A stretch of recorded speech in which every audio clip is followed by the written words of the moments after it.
Kevin Baxter, LA Times. Thank you guys for doing this. Alex, this is the first World Cup, I think, for women, and certainly for you, where there's been a base camp where you guys haven't had to unpack, every couple of days. How has that changed things? Do you like it? And have either of you guys got out to see any of the sites in Auckland?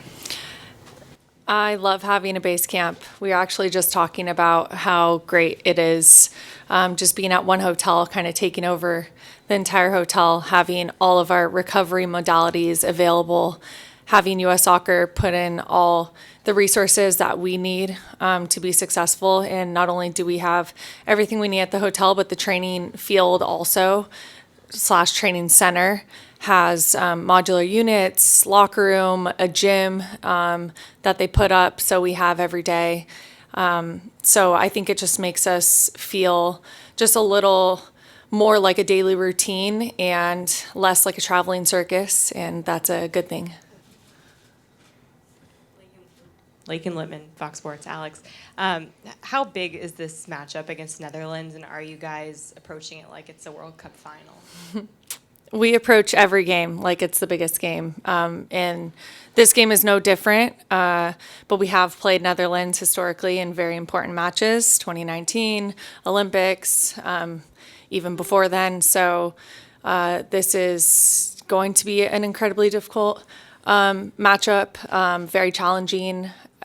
We watched the Netherlands the other night, and they have a lot of the same players as we played them in the World Cup 4 years ago. A little bit different of a formation, but still same personnel. And that's important for kind of team chemistry. So just knowing that, we know that we have to be at our best. And we're doing everything we can at the training field, in the meetings, watching video, doing everything we can. But this is going to be a very big matchup. Hi, Alex. Steve Goff from the Washington Post. What are some of your memories from playing them last time, 4 years ago? Besides winning the championship, just some of the details that you had to deal with in that game against them. Yeah, they're incredibly organized. They have a very expansive shape in the attack.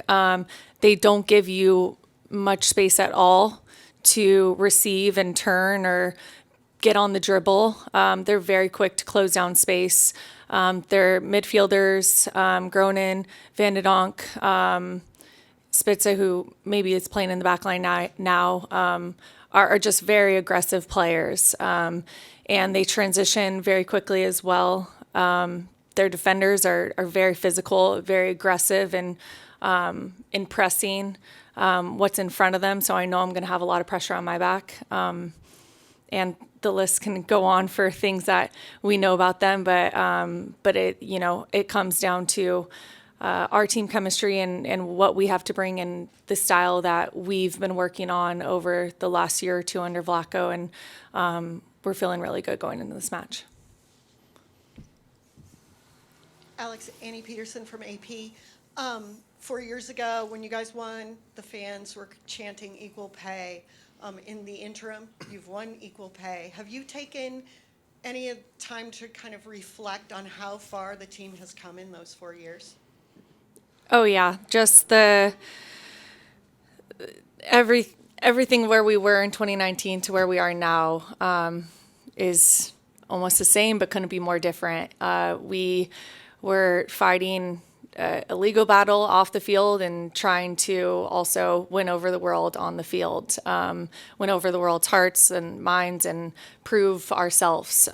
This time around, we don't have to worry about anything off the field. All we have to worry about is putting the work in, doing everything we need to do from sun up to sundown to get our bodies and our minds right for the next game in front of us. And that feels really good. And now we have to do the work each game that we step foot on the field. All U.S. Soccer has done a great job in supporting us, and that's not the case with a lot of the other federations around the world. And we know that. So as much as we'll continue to support all of the other players around the world who are fighting the battle that we fought for so long, the construction's really getting after it. We're in a very very good position right now, and so it's just about putting in the work. I think Jeff's next, and Nancy.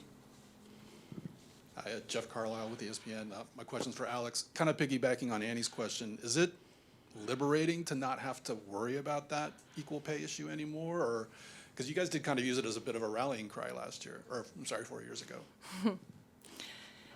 Anytime you take your focus off of playing, off of what's in front of you and what your job is, of course, that's taking focus away from what you need to be doing. That's distractions that are unnecessary. So not having distractions like that, like having to fight for equal pay, equal working conditions this time moving forward at all, ever again, it feels really good. And I hope that that will soon be the case for all of the players around the world on the international level.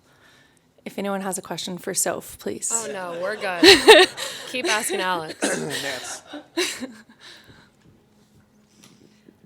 Sophia, I'll ask you this one. With the exception of the games last night, most of the score lines have been very competitive, which is what you all have been saying was going to be the case at this World Cup. Can you just speak to what that reflects about the game, the international game these days, especially with some of the newer teams or the teams in maybe the next tier down that are playing bigger and better teams really tough? Yeah, definitely. I mean, as we know, this is the first time the Women's World Cup has had 32 teams, and we're seeing that every game is really competitive. And we were talking about this last night. We're glad to see the CONCACAF teams come here and perform so well and, make a name for themselves, because every time we have to qualify and we're in the CONCACAF tournament, it's difficult, and I don't think people realize how hard it is to play some of those teams. So, like you mentioned, every game is really competitive, and that's what's so great about the World Cup. Anything can happen. Doesn't matter what ranking you are. Anything can happen. So it's so great for the women's game to see it growing. Thanks to Alex and so many of the women's national team players. They've really done such a great job at, being such a good representation of what, investing in women looks like. And now we're seeing that on the global stage. JT. Thanks, Aaron. Jonathan Tannenwald of the Philadelphia Inquirer. This one is also for Sofia. Oh, nice. In fact, I don't think you've played against the Netherlands before, if I was looking at I your haven't, stats no. from you. What have you heard about the two games in recent years that the U.S. played against them? And also, with the Vietnam game, that double outside back swap toward the end, how much of sort of a statement was that for you guys to show the depth of this team and the fact that you could do that and not have to worry much about it? Yeah, well, exactly what Alex just said. I watched the game 4 years ago. I watch every U.S. game when I wasn't on the team, and so I know the Netherlands are a really good team. They have a lot of depth, and like Alex said, they don't give you a lot of space to do what you want to do. So we all know it's going to be a competitive game, and we're approaching this game like it's a championship, just like Alex said. And that's how we approach every game. In terms of the outside back sub that you mentioned, the U.S. team is, we're one of the best teams, and we have so much depth. And so I was really thankful to get on the field that day. I wasn't quite sure exactly what was going to happen or what the game plan was, but to get the call over to get subbed in was exciting for me. But yeah, there are so many players on the team who don't get a lot of minutes who will be prepared if they're called upon. Sorry, Alex and Sofia, Jackie here with Women Kickballs. I had a question for each of you. Sofia, I'll start with you first, to keep that theme going. But Naomi yesterday was talking about just the advice that she's gotten from players like Alex and other veterans. For you, what are just some of the kind of takeaways that you've experienced so far, whether it's advice on the field or just kind of throughout the trip of your experience? Well, I think the one thing that I've heard and really taken in is just enjoy this time. It's really easy to think about like the next game or down the road, but this is the World Cup. It's really exciting. Whatever your role is, you could be playing 90 minutes or you couldn't really see the field, but it's still such a good opportunity to be here and to soak it in and to have fun, and also not care too much about what the outside world is saying. We know what's going on in the bubble, and to focus on ourselves and, what we can bring to the table and not, listening too much to what's going on Twitter and stuff. Sure. And then Alex, for you, just when you look at the first game against Vietnam, what are just some of your takeaways in terms of just the lessons that you want to incorporate from that game into this game? Yeah, I think we saw a lot of glimpses of our potential, but I feel like we weren't always clicking on the field. I feel like some of the plays that we had were a little forced or rushed. So I think it's having a little more patience, switching it a little bit more, having our movements be a little more synchronized. And so I think we're looking to apply that for this next game and moving forward. But looking at the first game in general of all of the teams so far in the World Cup, every game has been difficult. There hasn't been many games where teams are able to break through easily against opponents. So we knew that would be the case with Vietnam, but we were trying to be patient. I feel like at times we could have just stood on the ball a little more and kind of been a little more decisive with our play. So I think that's something we could apply the next game. Boom, and then Tom, go. Kalika Mehta at DW. Alex, a question for you. Obviously, this is a game that was the final 4 years ago, but it seems in that amount of time, it's a lifetime for women's football. Could you just talk a little bit about what's changed for you personally in the last 4 years, but also what you see as the biggest changes for women's football in the last 4 years? Yeah. Well, I'm a mom. I wasn't a mom then. So I have a kid. But I think that I'm just in a very different place than I was 4 years ago. I feel like I'm a better footballer, a better teammate, a mom. And I just think that women's soccer in general has grown so much in the last 4 years. The conversations that have been brought up, the questions that media are asking about equal pay, that was not something that was going around with all teams. It was really a focus on us. So I'm really glad that there are so many other focuses on other teams and the inequalities that the other players are facing. But in general, like Soph said, having this tournament be 32 teams for the first time, I think there was a concern over the quality within the tournament. I think that was squashed pretty quickly with the first games wrapping up in the next day or so. And I think it just is a testament to the exponential growth of the women's game in just the last few years. Zion Dale here from Television New Zealand. I just wondered if you guys watched the opening game, you watched the Football Ferns play, and what you made of the spectacle and the sold-out Eden Park, and I guess it was a stock moment for New Zealand football. Wondered if you guys saw it and what you made of it. Yeah, absolutely. We were all watching that, and I think all of New Zealand was watching it. We actually looked outside of our hotel and saw a lot of TVs around the city from what we can see outside the window of people watching as well, and that was exciting to see. I think there's a lot of buzz as well being in Auckland. And just seeing the excitement around the city, and for New Zealand to get their first win ever in a World Cup. It was just, you could see how much it meant to so many of those players, to Ali Riley, to Rhea, just the emotions that they showed, the tears of joy. It was really great to see. Tom Rinaldi from Fox Sports. This is for both Alex and for Sofia. Alex, perhaps the most compelling single moment in any match is a PK. How would you describe the psychology of that moment, the last PK you took, and Sofia, what it's like to watch a teammate go through that exercise as well when you're not the one kicking it yourself? Yeah, well, I think a penalty is such a unique situation in the game of football. It's one that you can try to recreate in training, but obviously the psychological factor comes into play with a packed stadium, with a goalkeeper you might not have faced before, with the pressure of where you are in a game, if you're up, you're down, or whatever the scoreline is. But at the same time, it's something that you train, and the ball is always at the same spot, and you try to put it in a particular place. That was not the case for me the other day, and hopefully was the last of that not being the case for me. But we train them in practice almost every day, and the attacker has the advantage.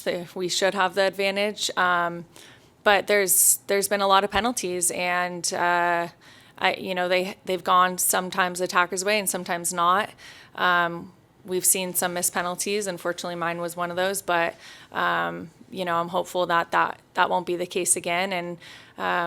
And it's an exciting thing for the fans to see. And also when you put away a penalty, obviously it feels really good. And when you don't, it doesn't. It really sucks. Feels like you let the team down. So yeah, I'm glad to put that behind me and really hopeful for the future in this tournament. Yeah, I mean, anytime I watch one of my teammates to step up and take a PK, I have all the trust in them. Like, I've seen Alex make basically every PK I've ever seen her take. So I had belief for sure, but the reality of it is we're human and we're not perfect. And every player that takes a PK and steps up to take a PK, obviously it's decided before the game, but, they're bound to miss one every once in a while. So, we're behind Alex. We have full confidence in her when she takes another PK. But, I always have trust in my teammates that they're going to score it. Last one back there.